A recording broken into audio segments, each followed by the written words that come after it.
It's my feel-good breakfast show. Thanks for staying with your feel-good breakfast show, Expresso, here on SABC3. In last week's Ingram Skin session, we looked at how toxic masculinity is defined and how it can be addressed. Now, parents of boys are obviously no strangers to the term boys will be boys. It's a term that's used to rationalize habits that excuse prejudice, misogyny, and they send out an overall message that men are not accountable for their actions. That's wrong. Now, the issue of toxic masculinity and gender-based violence is not a new one to our guests that we're chatting to this morning. In fact, we're joined by award-winning writer, performer, producer, and activist Lebo Mashile, as well as founder of Father and Nation, Craig Wilkinson, who runs an NPO that works with men in various communities. Craig has spent many years fighting toxic masculinity and striving to equip men, lots of men, to be great fathers and leaders in society. Good morning, guys. Good morning. Great to be here. Good morning to everyone. Thank you. It's great to see you both here on our Feel Good Breakfast show. The conversation that we're about to have is unfortunately not a new one, especially in South Africa. Violence against women is not a unique South African issue, but the scale of it in our country is in a league of its own. What are the main causes of gender-based violence, and how does it impact the rate in which it is growing? It's a great question. It's a difficult question. I mean, South Africa is known as the rape capital of the world, and our femicide rates 5 times the global average. The biggest cause of gender-based violence, for me, there are two. One is wounded men, wounded masculinity, men who grow up unfathered and unmentored and unvalidated in their masculinity. And when they arrive at adulthood, there's just so many issues internally with them. There's a desperate need to prove themselves. There's a sense of, I'm not enough, I'm inadequate, I don't have what it takes. And so we find men pitching up in one of two ways. They either become very passive and withdraw and fail to take responsibility and withdraw to all kinds of addictions to make themselves feel better, or they pitch up and they say, I have to prove myself, I have to dominate, I have to control to prove that I'm a man. And the second reason is we have false ideas of what it means to be a man. You know, we grow up in a society where we kind of the 4 big lies I talk about masculinity. We grow up with our sex, power, money, and big boys don't cry. You know, so men have the sense that the more women I have, the more of a man I am. An absolute lie. The more power I have, the more of a man I am. And it's not about your power, it's about what you do with it. And money, you know, I need money to be a man. And fourthly, big boys don't cry. I'm not allowed to, as a man, to be vulnerable and to show my feelings. And so if you have wounded men with a false concept of what it means to be a man, you have a serious problem. And I think at the root of all of that is fatherlessness. South Africa, some of our statistics say that up to 60% of children are growing up without a father. And a boy who grows up unfathered, unmentored, and untaught what it means to be a good man is in a dangerous situation. And I guess in that instance as well, then, Craig, even the boys who do grow up with their fathers, if they're growing up with fathers leading such bad examples, then they become the same as their fathers. And so it's a cycle that never ends. But what are the key signs and triggers that are often ignored or not discussed when it comes to this conversation, Lebo? Well, firstly, I love what Craig has said. I think it's very clear and it's honest, and it places the onus on men for their own healing and to take responsibility for what has happened to masculinity and to the men of our country. I think we have to root the behavior that we see in history. Dr. Pumla Gola talks about how rape is a language in South Africa. And I think gender-based violence, violence against women, violence against everyone who is perceived as weaker, whether it's women or queer people or children, you know, everybody outside of men. That violence it has its origins in slavery, it has its origins in colonialism, it has its origins in apartheid, and the many historical forces that have shaped who we are, you know, migrant labor, the breaking of families, conscription, you know, 350 years of conscription, of this kind of ritualized, violent masculinity that is at the formation, that is in the formation of our country. So I think first and foremost, we have to be honest about that this is something that was handed to us, you know, And I think once we can acknowledge that, then we can begin to take responsibility for it. If you can be socialized into something, then you can be socialized into something else. It doesn't mean that because we find ourselves, the 350 years into this story, that we can't change it. We know that it's a story. Stories are written. You can write new stories. And I think this is what the point that we're sitting at right now is, how do we create a masculinity that is purposeful, that is about peace and building in our country? How do we center that? How do we take the focus away? Because we also reward violent masculinity, and we have to be honest about that. The heroes that we emulate, we're in love with thugs. We're in love with the violence. We're in love with people who break these norms.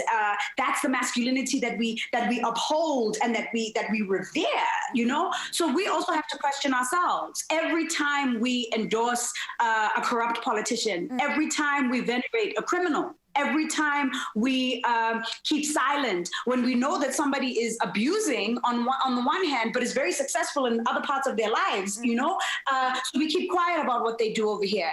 And that's up to us. We can change that. I love that. This Lebo mentioned something that's very important and something that is easily overlooked. The fact that everything that we are is interconnected to what we were before and what our forefathers have gone through. So as she's mentioned, it's something that's given to us, but it's time for us to take a stand and do something about it. This one goes out to you, Lebo, and Craig. What are the actionable steps that both men and women, whether they are friends or family members, can do to support each other and drive fundamental, impactful change? I think owning your story is a great place to start for any change. Reflect on what has happened to you. Reflect on your experiences. What are the examples of relationships that you grew up with?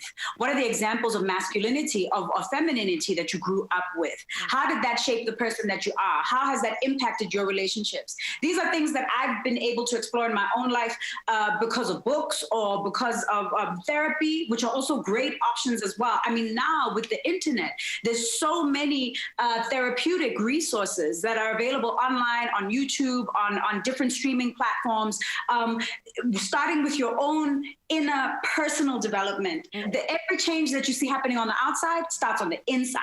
And then also holding yourself and the people around you accountable, stop keeping silent when the people close to you are being abused or are abusing, hold people accountable. Also, we need to hold ourselves accountable for violent behavior. I think one of the biggest things that we can do as parents, and I know that this is controversial, and it doesn't come from a judgmental space because, again, it's what we were handed. One of the biggest things that we can do as parents and as caregivers of children is to not hit our children. And even though we grew up being hit and we understand why, we were hit, and it doesn't make our parents and our caregivers bad people, they were also socialized into this. But we cannot teach young people to respect themselves and respect their bodies and to not act out violently if we treat them with violence. We're programming it into their bodies, and then we turn around hypocritically and say, stop being violent. Why? When the people who love you the most are violent towards you and tell you that they're doing this in the name of love, of course you're going to do that in your relationships too. Of course. I'm sure Craig can offer other tools because, his way of thinking and sharing is so practical. I appreciate that. Thanks, Lebo. I think I agree with you 100%. It starts with us, doesn't it? It starts with each of us as individuals. I think a couple of points. I mean, the most destructive perpetrators of gender-based violence are men. And so men need to really stand up and drive this charge. And I think it's so important to know that no boy is born abusive. No boy is born a rapist. No boy is born a misogynist. Something happens on the journey from boy to man. And I think that journey is something we need to look at as a society. Because young boys look to their fathers, or older men, in the absence of a biological father, to model to them what it means to be a man. So we need to examine ourselves, every single man, and say, you know what? I think every man, to some degree, has some woundedness in his heart about a man. Some sense of, am I enough? Am I adequate? The imposter syndrome. So we need to look in the mirror and say, I need to go on a journey of healing and restoration for myself as a man, number one. Number two, I need to examine my beliefs around what it means to be a man. Power is a great thing. Strength is a wonderful thing. Men are gifted with physical strength and testosterone and a natural sort of drive and aggression. And there's nothing wrong with it. It's how we utilize that. It's what we do with it. Electrical power is a great thing. It can power a whole city, but it can also kill somebody if it's misused. And the same with masculinity. So we need to examine our beliefs about what we believe masculinity is. And we also need to examine our beliefs about women. Do we believe that women are inferior? Do we believe that I can own a woman? Do we believe that as a man I need to be dominant over a woman? That's a misbelief and a false belief. I believe men and women are equal, but stunningly different. And this beautiful dance between the genders is what co-creates a wonderful world. So it starts with us examining our beliefs. I think as women too, I mean, these are things that men need to do and drive. As a woman, I think number one thing is to not accept false masculinity. Don't accept it. If you're ever in a situation where you're feeling threatened or less than or demeaned in any particular way, draw the line and say, no, I'm not going to do that. And I think another practical thing to do is let's get allies. You know, if ever you're a man and you feel like you're leading towards being abusive, call out to people. Say, look, let's stop it in its tracks. And if you're a woman in a relationship or any kind of situation where you feel as though you're being mistreated in any way, reach out.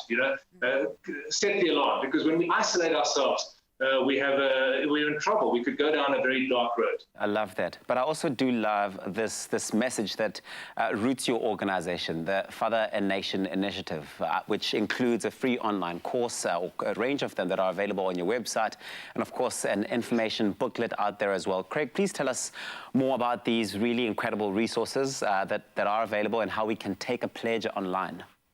Well, we're very excited. We just launched, I wrote a little book called No Excuse for Abuse, which looks at the 4 reasons why men abuse, not excuses, the 5 actions men can take, and the 5 actions women can take to add their power. And we've converted that into an online resource, which we're during Women's Month this month, we've made available free to anyone in South Africa. We're basically saying there's no excuse, you can step up. So www.fatheranation.co.za and then /no excuse. It's a free resource. It's a course, 4 modules, videos, exercises, and some reading material. And we challenge every man, and we also invite every woman to do the course and use that as a means to step up and take action. And then we encourage men to form bands of brothers, groups of brothers that get together and they talk, they have conversations around positive masculinity.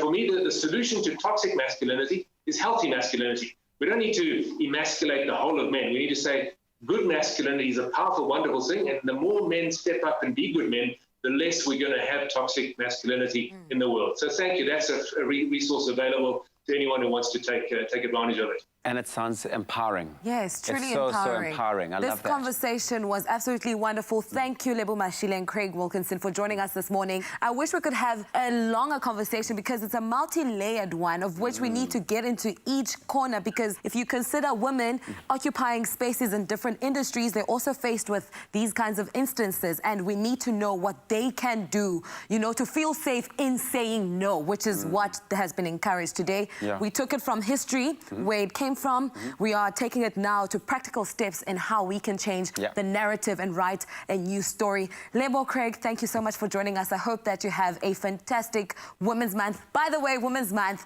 is every single month. Amen, sister. Really fantastic. Thank you so much, guys. I found this really powerful message from the Father and Nation that really resonated with me. It says, if we can equip and inspire enough men to use their strength to love, serve, and protect, we will turn the tide against crime, violence, abuse, corruption, and social disintegration, and build a nation that is safe, secure, and prosperous for all. It's really fantastic. And I think with all of those words said, be sure to visit their website and take the pledge, No Excuse for Abuse, the Father and Nation Initiative that includes a free online course and free booklet. Let's all really educate ourselves on the various ways that we can collectively fight against gender-based violence. You only have one skin. Nourish it and wear it bravely.